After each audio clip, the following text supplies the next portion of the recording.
Hi, everyone. I am Kristen Morrison. I am the founder of Six Figure Pet Business Academy and the creator of the Prosperous Pet Business Online Conference. And I'm so happy to welcome Andrea Arden here today. She's here for the second year in a row, and I'm just so blessed to have you here, Andrea. Andrea is an animal behavior expert. She is an author and she's a pet expert for Animal Planet. And it's just such a delight to have you, Andrea. Thank you so much. Well, thank you for having me. I think you're a delight as well. Oh, thank you. Mutual delight. So what kind of animal business do you have? I know you're a dog trainer as well, and I just want to let everybody know the subject that we're going to be talking about today is taking the leap from one woman pet business to delegating and creating your team. So that's something that a lot of pet business owners have challenges with, and I'm just really happy that you're going to be talking about that today. So what kind of business do you have that you've been able to create a team with? I have a business that focuses primarily on dog training. We offer group classes, private lessons, walk-in trains, board-in trains, really just about everything that's related to animal behavior as it applies to dogs. Oh, great. Wonderful. And then how many employees do you have? So we have 5 senior trainers, and then we have 4 apprentices currently. And we're actively interviewing for another if anybody's interested. Oh, great. That's good to know. Where are you located? We're in New York City. We service Manhattan, but also Brooklyn, some areas of New Jersey, and a few areas in Queens. Wonderful. And then when you started your business, was it just you, or did you right away get dog trainers to help you? It was just me for a very, very long time. And I look back, and I know we're not supposed to have regrets, but I think that I do regret a little bit that I didn't have, I think, the courage or the know-how to be able to take the leap to create a team, because it's so dramatically changed my life. And you had mentioned before that you had been chatting with Dr. Ian Dunbar, who I would say is the person who's responsible in many ways for helping me to understand how to build a business better in regards to dog training. And he, for a long time, when I started my business, probably for about 3 to 5 years, kept pushing me to try and expand in some way to create a support system around me. And I really was reluctant to do so, and I didn't for a long time, which I think held me back in some ways, and also kind of caused a little bit of trainer burnout, which I think a lot of people who are one-man shows or one-woman shows can really relate to. Absolutely. It's funny, I went through that in my own business. I didn't have Ian Dunbar telling me I needed to. Well, I had him telling me, but I didn't listen. Yeah. But I had my business for about, well, I had it for a couple of years, but by the time I hired people, I was feeling really burned out, and that's not really a great time to begin hiring people, because for me, my intuition and my gut wasn't as clear as it might have been had I started sooner when I wasn't as burnt out. I don't know about you. Did you have that experience as well? Yeah, I would say for me, probably the 2 things that held me back, well, fear. Fear of not being able to financially afford having somebody to help me. And also a little bit of fear that I wouldn't be able to find somebody that would be able to handle clients in the way I wanted. And that also, I hope I say this the right way, a lot of what I needed help with was what I considered sort of grunt work. And I almost felt guilty asking somebody else to do that on my behalf. Until I had a light bulb moment and realized that, in fact, a good part of what we do when we are on the phone and doing other sort of work with data and client information is stuff that people do every day. And, as long as the work environment is pleasant, while it can be tedious, it can still be enjoyable.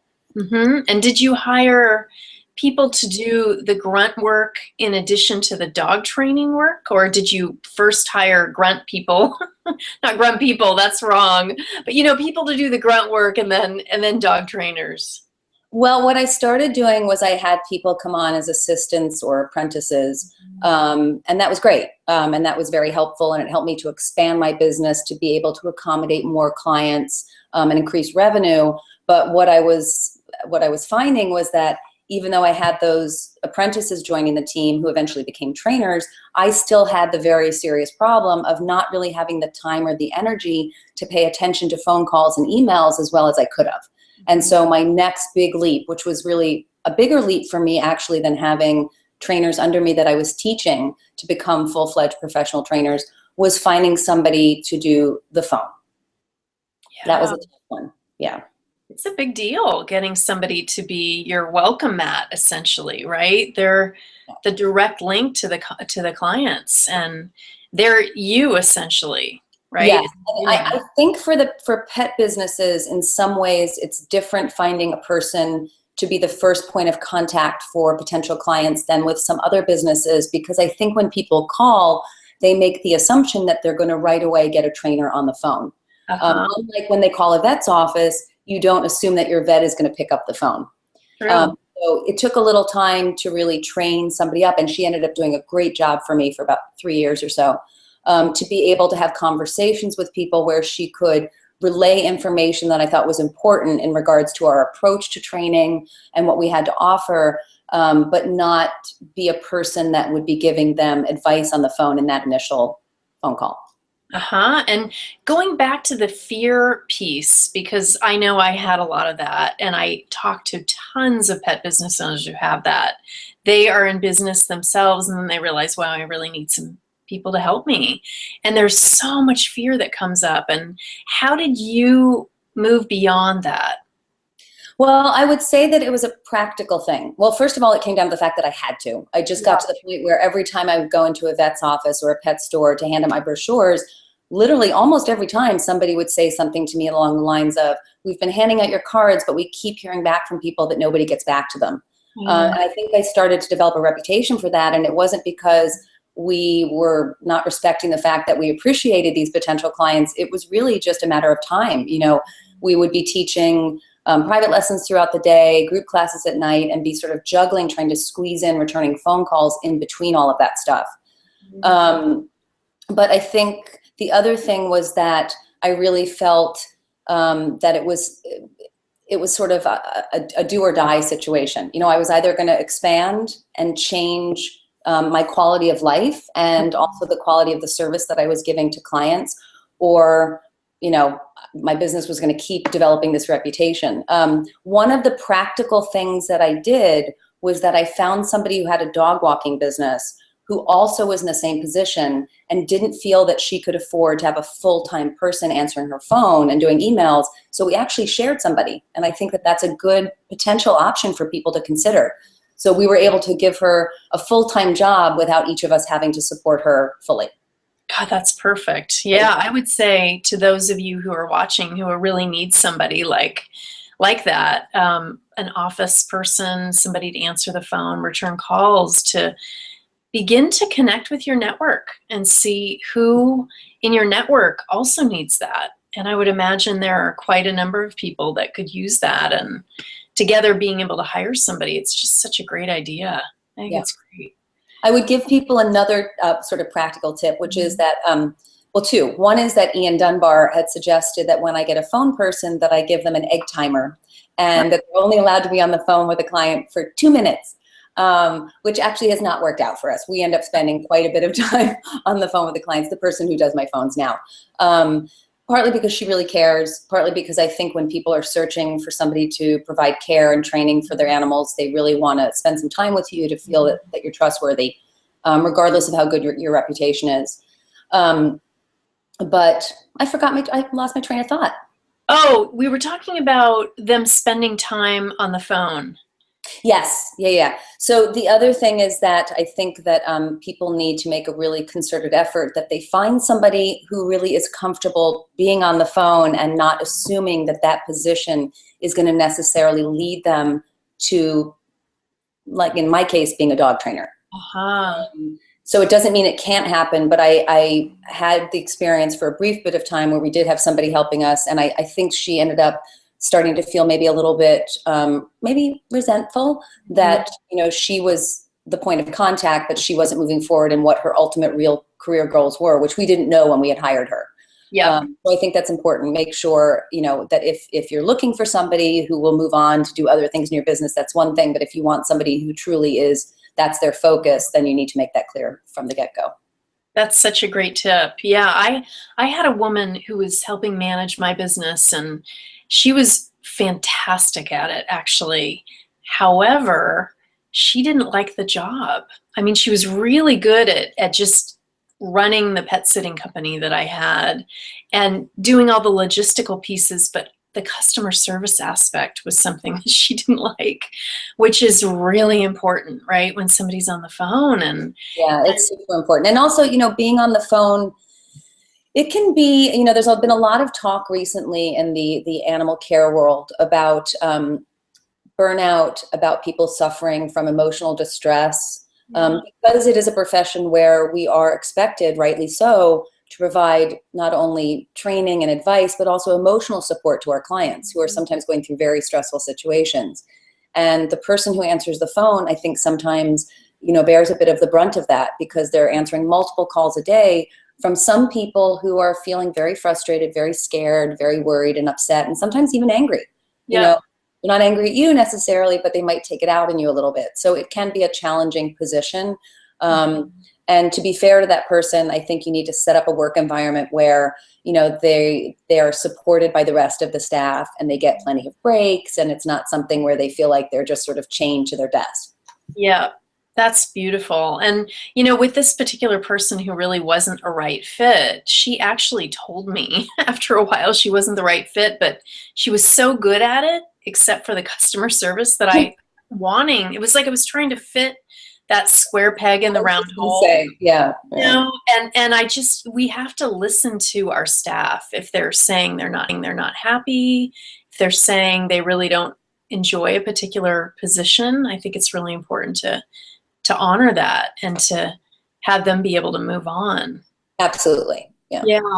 There was something else you said around supporting them. I had another manager who was just incredible with the customer service aspect. I mean, her heart was completely in it, and she was just quite amazing and worked with me for 5 years. And looking for a job?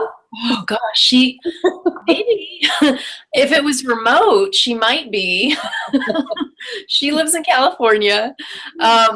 But she just an incredible human being. And but what she needed to do, it's like each person I think needs different things. With this particular person, she really needed to vent now and then because she worked from her own home, returning client calls, checking email and all of that. She didn't really have anybody else to bounce it off of. And so she would need to debrief with me. Well, it's interesting you say that because, people often, younger trainers or people who would like to be trainers often ask me questions about what it's like to do what I do. The pros and cons of having your own business just by yourself or being part of a team and working for someone else. And whether you work for a business that has a team or you're on your own, I think it is so unbelievably important to create a support system. And it's wonderful if you have your family and your friends to support you. But I think that, having access to people who have similar experiences, similar stresses, and again, as I mentioned before, some of those stresses are related to the sort of emotional burnout that a lot of people in the animal care industry can experience. I think that you need to figure out a way to make sure you can create that for yourself.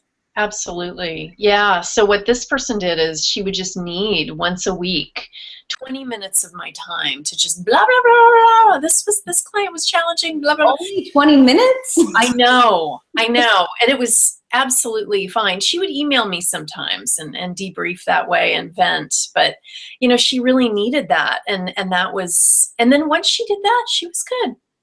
Sometimes you need to blow off a little steam. I do think that, and my trainers and I, we talk about this a lot. I think we all, maybe 5 years ago or so, really got bogged down in venting too much. Part of that was because we were in one office space and saw each other a lot. We had a blast with each other, but we would end up spending a lot of time, drinking a nice coffee and sitting there and talking about all of our woes. And maybe it was just due to the fact that we moved to a different space and now we're also even busier. We don't spend as much time in person with each other, so we're not venting as much in that way. But I still think it's important to find that balance between being able to have an outlet, but also not getting too bogged down and spending a lot of time, harping on, some issues you have with maybe Yeah. a client who's not following through on your advice or is arguing with you or that sort of thing. Yeah, not focusing on the negative Yeah. consistently. Yeah. And so what were some of the first steps that you took to hire people? So as I said, the first thing I did was I had an apprentice, then I had two apprentices. That was great. They started training on their own for me, and then it built from there. And then when I got the person to help with the phones, I shared, as I mentioned, that person with somebody else, until eventually I realized that I needed a person who was solely focused on my business, which is what we have now. And she is wonderful. And she is actually overqualified to work on the phone. Which is, I think, an important thing to talk about in that she was a trainer at the aquarium in Brooklyn for about 20 years. She is a dog trainer with our school now, but she also works as the person who's the school manager, answering the phones and emails. What happens sometimes, because she is so overqualified, is she does sometimes end up spending more time on the phone giving out advice, as opposed to quickly scheduling that person to work with a trainer. And it's not something that I hold against her. It's because she's such a good person. She truly cares about animals and she cares about people. So when somebody calls in, it kind of pulls at her heartstrings. So we have an ongoing discussion about the fact that we might be phasing her out of answering the phones, but have her continue as a school manager. And that's sort of the next step in my business. So I think even when you get to, a few stages ahead of where you started, you're really always evolving as a small business or any business. And that's my next big leap, which is figuring out a way to be able to have somebody who really is focused on customer service and doesn't do any training. Yeah, yeah. And that's where I went too, because I had pet sitters who were managers, dog walkers who were managers, and it can just be a little too challenging. And there's also the thing where my managers who were pet sitters would schedule themselves for the pet sits, the primo clients, and then it created this hierarchy. And well, that's really funny because Joanne is a very fair person, but I got to tell you, when the Brussels Griffon puppy calls come in, those are hers. There's no questions asked. She takes them. I don't blame her, actually. We don't want to fight over those. I will say also that, I think that first leap into having somebody help you is probably the scariest part. So I'm trying to think of ways I could suggest to people to be able to sort of get over that, in addition to maybe sharing somebody with another business owner. But one of the things you could do is you could find somebody who you could have on for a certain number of set phone hours a day, and have on your answering machine something that says, we are available for phone hours from 10 until 2. Which would mean that you're not taking somebody on full time and having that financial pressure, but you do have somebody who is dedicated to be there, and your clients know that when they call during those hours, somebody will answer the phone. Because I think for pet services, that's one of the biggest challenges, is that, you're constantly playing phone tag with people. People get frustrated, in this day and age, they want somebody now. So that's an option if you don't have another business to share somebody with. That's a great idea. Yeah, I think in general, having office hours that you're going to be on the phone, and if it goes into voicemail, the voicemail says, we'll call you right back, within whatever, 30 minutes or something, just so they know they're going to get a return call. And also, I think having an autoresponder for email saying, these are our office hours, where we actually answer. Ooh, I'm gonna write that one down. Hold on. Autoresponder for email. It's good. I like it. Oh, so, talking about challenges, what are some other challenges that you've had when it comes to hiring, Andrea? I almost feel bad saying this because I use my words carefully here. One of the biggest challenges we've had, we get contacted at least 5 times a week, if not more, by people who want to become dog trainers. And I'm a big proponent of doing my best to try and help people when I can. I mean, I write articles on how to become a dog trainer with detailed information about schools that we might recommend or ways to get into a school to apprentice. We can't say yes to everyone. As much as I would love to have a team of 20 trainers, we don't run our business that way right now. We may eventually, but so we are very, very selective. And one of the challenges we find is that when people contact us, I think that people sometimes feel that, simply loving animals is Mm-hmm. enough. And certainly we all adore animals. But, as we mentioned before, a big part of what we do, I think what almost anybody in the pet care business, whether you're a groomer, a trainer, or you want a daycare, is customer service. And so when somebody contacts me either with an email or, a phone call, and they start in about how they want to leave their current career, they really don't like people are so frustrating to them, they love animals, they want to work with animals, it's usually something where we kind of go from the get-go, this is not a person who really seems to understand. And in some situation, we will try and explain that to people. But I think people need to understand what it really is that they are endeavoring to do, which is to work in a profession where they're teaching people to teach their animals. Mm-hmm. So it's super important that you like people, Yep. or at least some people, or if you don't like them, that you can fake it. But you have to be able to be a person who wants to engage with people, who wants to interact and wants to teach them. Uh-huh. Ultimately, that is who you're teaching primarily. Yeah, that's true. I know I had a lot of people, I send out an application packet before I would hire somebody, and they would fill it out. And, why do you want this job is one of the questions on the application. And people would write, I don't really like people, I like animals. And that would be such a red flag for me, because even if you just see that client once, let's say they're a pet sitter and they're going to meet the client, there's still that interaction that is so important at the beginning. Yes. You have to like people and pets. You just have to. Or like you said, fake it.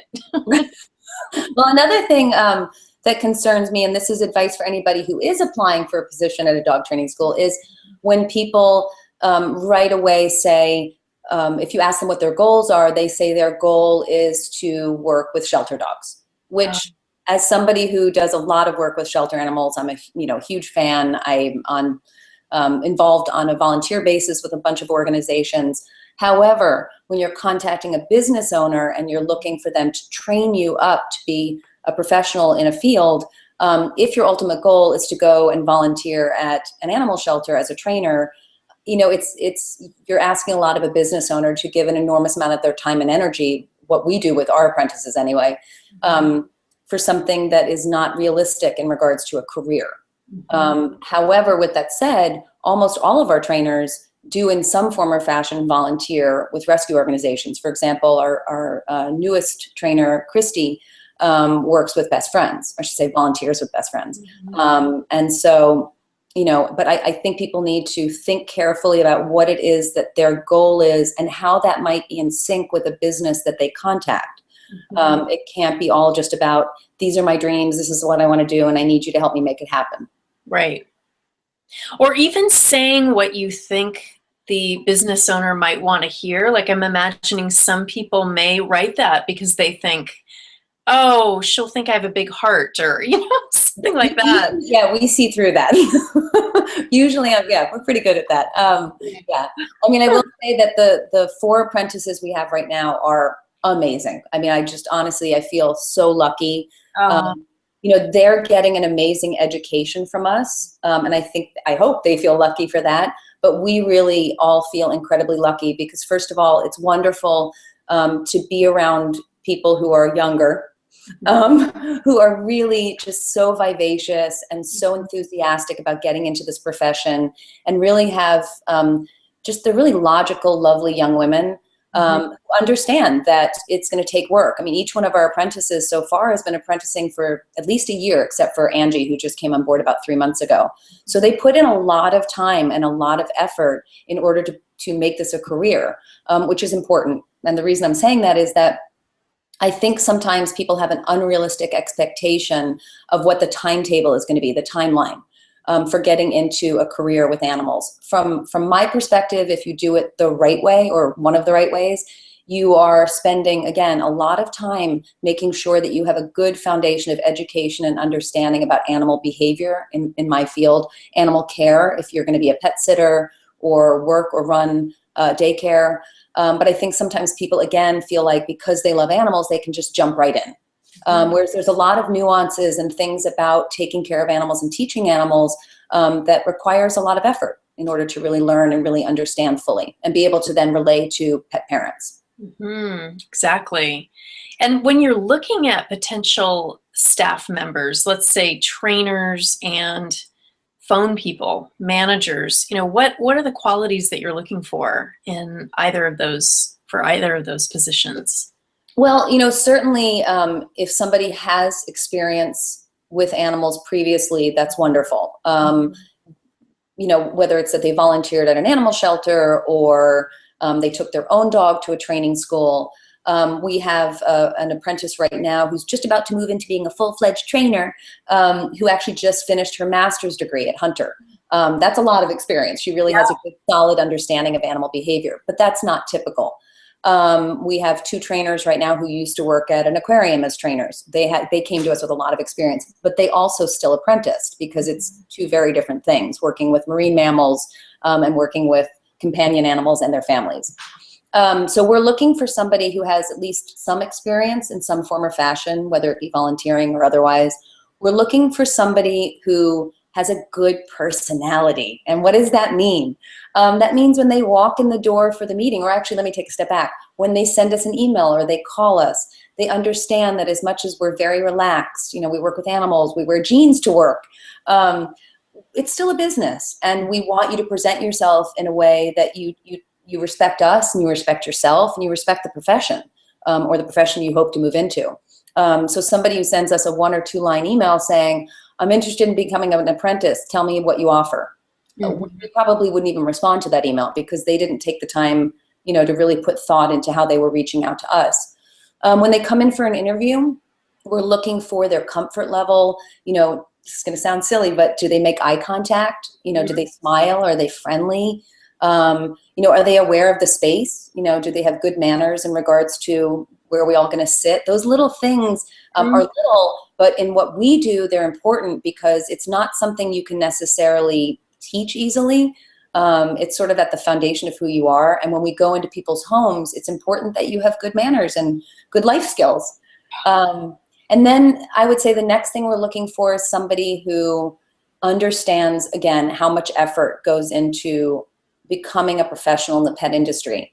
When somebody, we even see a slight opening of their eyes when we say, at a minimum, you're going to be apprenticing for 6 months before you're doing any teaching in class. And I would say a lot of people seem kind of shocked by that. In which case I think, well, if I was jumping into this and wanting it to be my real career for the rest of my life, I understand that I'm going to have to put some effort into it. So, and there's going to be a foundation. It's not just jumping into the exciting part of working right away with the parents and their dogs. Yeah, it's really developing and cultivating the foundation. And I think the foundation is so important. That's probably why you've been so successful, Andrea, is, you've got this system where you really set a foundation. It's not like you're putting people out there right away. They're learning. They're really learning how to be an incredible dog trainer. Yeah, and I will say that, part of me wishes that we weren't so overly concerned about making sure that people get a great education and foundation because, let's be honest, we could have, again, 20 or 30 or more trainers working for us, and that's more revenue. But it's just not the way I've chosen to run my business, and to each his own. But I think there's something to be said for, creating a team that is really a group of people you feel good about and feel good about representing you and vice versa. Let's see, Katrina has been with us 10 years. Mike has been with us 6 years. Joanne, I think 12. Christy, I think it's been 4. So the trainers tend to stick around for a long time. And I think that says something about what we're creating here, which is, I don't like to say that people work for me, which may just be semantics, but honestly, I really do think we all work together. I'm the face of the business. I'm out there doing a lot of promotion and helping to make people aware of the importance of positive training. But so are the people I work with. And they're amazing. I mean, they have a lot of skills that are more fine-tuned than mine, that's for sure. Wow, it's beautiful. Oh. Yeah, and I'm hearing quality over quantity. It's really That's what makes a great business. It's not about, oh, how many people can I get to work for me? Because then often the quality does dissipate. And yeah, having just a few people who have been with you for a really long time, who are really devoted and dedicated, is, it sounds like the way to go. And that helps the reputation too. Yeah, absolutely. I mean, I Yeah. will say, you know, I know for people who are just getting into the field or people who've been in the field for a while, and they're on their own, you know, there might be people out there who go, well, why would I want to work for somebody else? And that's a valid, you know, question to ask yourself. There's pros and cons to both. I Yep. know that when I started my business and I was on my own, I didn't know any better, first of all. But, you know, it was a great experience. I struggled. You know, I had to hustle a lot. I was working all the time, which I am now, actually, now that I think about it. But I was, you know, all on my own. I didn't have anybody when I'd go into a vet's office and ask them to refer, and somebody maybe wasn't so friendly and receptive to me. I didn't have anybody to call and go, you know, I'm embarrassed. I went in there. I feel like I had my hat in my hand. Whereas now we have each other. Um, but again, I think this is important. Whether you create a team of people that you work for or you work with, if you're the owner, I think it's really important to make sure that you, in your area, sort of try your best to get over the fear of competitiveness, because I learned the hard way. I really do think competitiveness generally comes out of fear. Yep. Fear that if somebody else has something, you're not going to. And I actually just had a conversation a little while ago. You and I were talking that I had a foster rat staying with me. Her name was Tulip, and she just went home. And the person who placed her with me is a dog trainer here in New York City. She's an amazing dog trainer. Her name is Lydia DeRoche, and she's been a trainer here for almost as long as I have. And we refer people to her a lot. She's now focused a lot on training animals for Broadway, but she still has a dog training business. And we were just having a discussion about this, that when we were younger trainers, I don't know about her so much, but I know for me, I was competitive. I mean, I was territorial. I felt nervous that if somebody else was offering something similar to me, that, you know, I was then not going to get the same amount of clients. But I'm not saying I never have moments, because we're all human, but I really do think that, you know, I'm sure there's exceptions. There's probably small towns where if there's 4 or 5 trainers, you know, there's sort of a flood of that service. But there's enough dogs out there for Yep. all of us, you know, and becoming friends, or at least friendly with other trainers, even if you've decided that having trainers work with you is not right for your business right now, I still think people should make an effort to reach out to other trainers. You know, find your comfort zone. Maybe it's trainers who are 20 miles away or 40 miles away, but create a group of people, because even if you guys are not working together truly, you know, in the same business, you can still work together in some of the ways that have benefited my business and my team.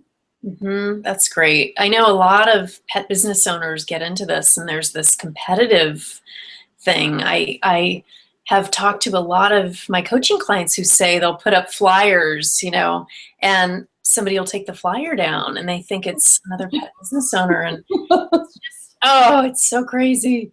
And Well, it's, I think as you get older, it's you know, youth is wasted on the young. As you get older, it's easier to see why maybe you shouldn't exert so much energy on that. Again, I don't want to sound like a hypocrite. The reason I think I can speak to this so honestly is because I'm being honest about the fact that I went through this myself. I spent a lot of time many, many years ago just really sort of, I don't want to say consumed, but I was pretty focused on what was everyone else doing around me? yeah, How would that affect me?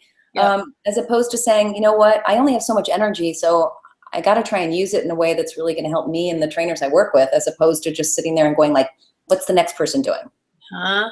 Yeah, take the focus back on yourself and look at your own business. Because when we're so busy looking out there, we can't look here and Yeah. there, Yeah. straight ahead. Where are we going? No, it's true. Yeah. So, having this team, how have you been able to create a cohesive team? Because I know sometimes teams can be challenging.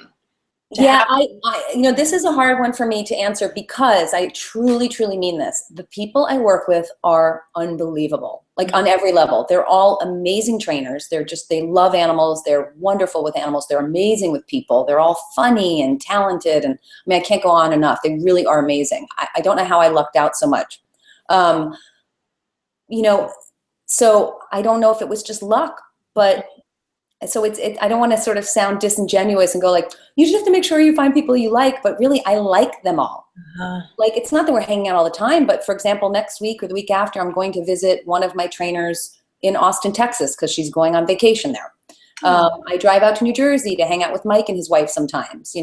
Katrina and I talk about her apartment hunting. I mean, we like each other. yeah. And I think part of that is the fact we like each other, but part of that is also that there isn't a competitiveness amongst us. Mhm. I know that at some point or other, and I joke with them about it, each one of those people is probably going to leave my business.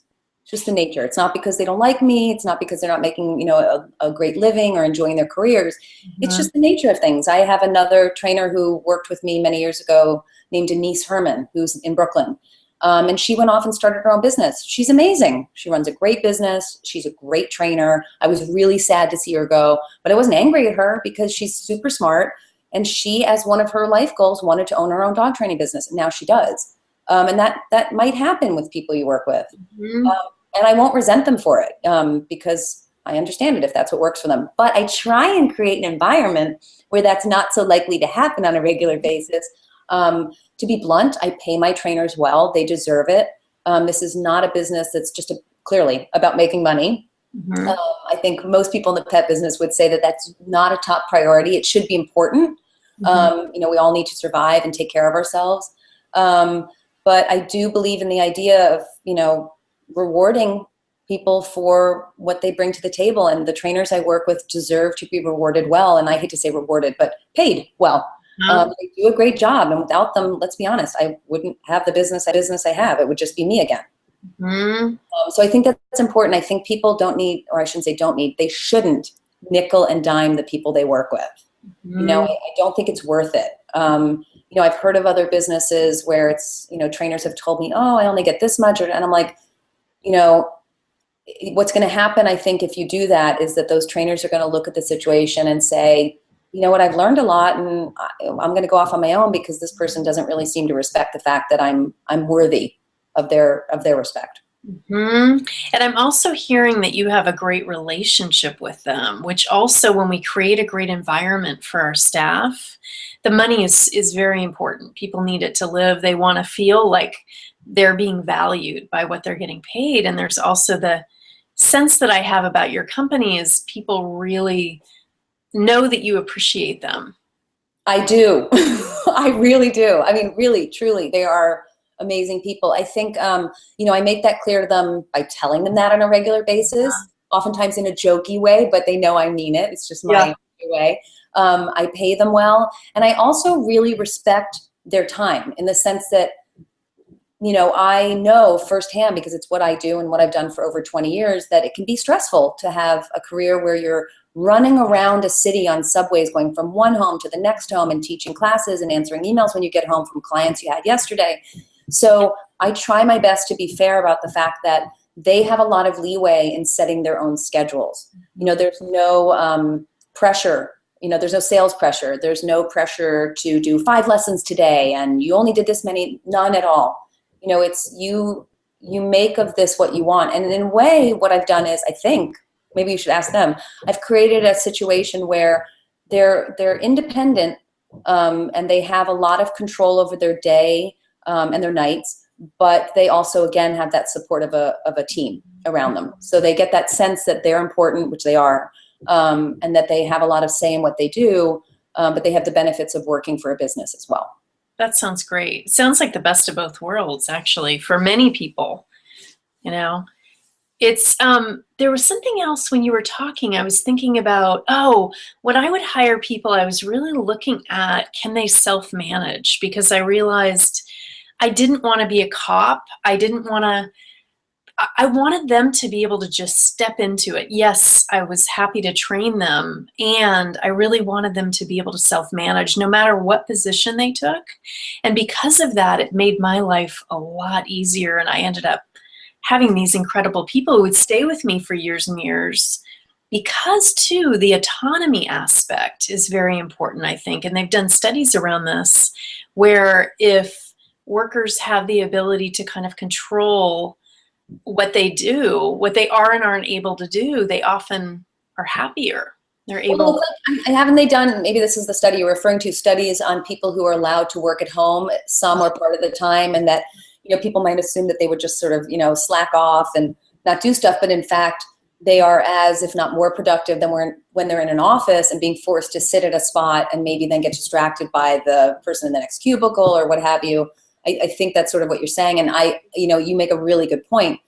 You said what I was trying to say way more succinctly, which is they do have a lot of autonomy. They have that, and they also have support.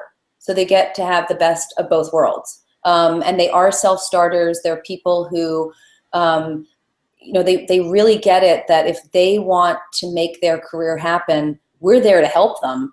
But the onus is really ultimately on them. Mm, that's great. And so for people out there who are thinking, God, I really want that. I'm feeling so much fear around creating a team of dog trainers, pet sitters. What maybe give them a glimpse into how your life has changed in a really positive way? Because I think when we focus on what we're going to get on the other side of stepping through the courage, then we're able to really make that leap much more Okay, let me easily. be practical. The first thing that happened, if I can remember 20 something years ago, when I had my first apprentice who very quickly, she was very experienced actually. So I should say very quickly. In I think a year, she actually she never wanted to teach group classes. But on the rare occasion when I couldn't be in town or I got sick or something, she could take over the class. So that was my first glimpse into going, wait, I can have a tiny bit more freedom in my life because I was teaching a lot of nights a week. Yeah. Certainly there is the freedom now to not be as stressed out about the fact that if 20 phone calls come in a day for lessons, how am I going to fit those 20 phone calls into my next week? It's not going to happen. I don't have that stress anymore. I know that those people are going to be taken care of by people who I clearly trust. Yeah. So I would say those are the big ones. I think there's a lot more freedom in my life to do other things that are related to animals. And I think the same holds true for the trainers I work with, which is, as I said, they're all amazing. I've tried to push them over the years to do more stuff with the media. They're very well spoken. They've sort of allowed me to pull them into it, kicking and screaming a little bit because it's a little scary. But they're all starting to, to do that. I've tried to push them to do seminars on their own and that sort of thing. And I think the fact that they don't have to fully support a business on their own means that they have the freedom to start doing those things more. That's great. And any final tips you have for pet business owners out there who are wanting to create a team, wanting to hire? Anything else? I would say probably, I hope I don't sound repetitive, probably the most important thing I would say is try not to be afraid. The worst thing that's going to happen if you bring somebody on, even to start just part-time, is that you can't financially support them. And 6 months down the road, you decide that it's not the right time for you yet. Okay, when you hire that person, let them know that so you don't feel guilty. But ultimately, I think that the benefits of creating a business that it's not about bigger is better, but a business that gives you more freedom, due to, yes, increased revenue, but also just time management, you have other people to help you, is so worth it that I strongly advise people to sort of take a deep breath, sit down, make as much of a plan as they can, and dive right in. That's great. Great advice, Andrea. Okay. So, yeah, thank you. So how can conference attendees find out more about your books, about your upcoming Animal Planet shows, and anything else they might want to know about you? Well, my website is andreaarden.com.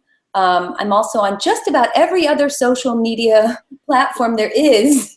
I'm pretty active on Twitter, which is my name, Andrea Arden. Actually, it's Andrea_Arden. And I've become really obsessed with Pinterest and Instagram. So, let's all connect on there. That sounds great. Wonderful. Thank you so much. I really appreciate you taking the time. I know you're a busy lady and it means a lot to me that you're available. Thank I you. love chatting with you. And can I say one thing quickly? I think it's great that you've created this and you're really creating a platform for people to be able to learn more about the pet industry. So kudos to you. Thank you, my dear. Have a wonderful day. You too. Take care. Okay, you too. Bye. Bye.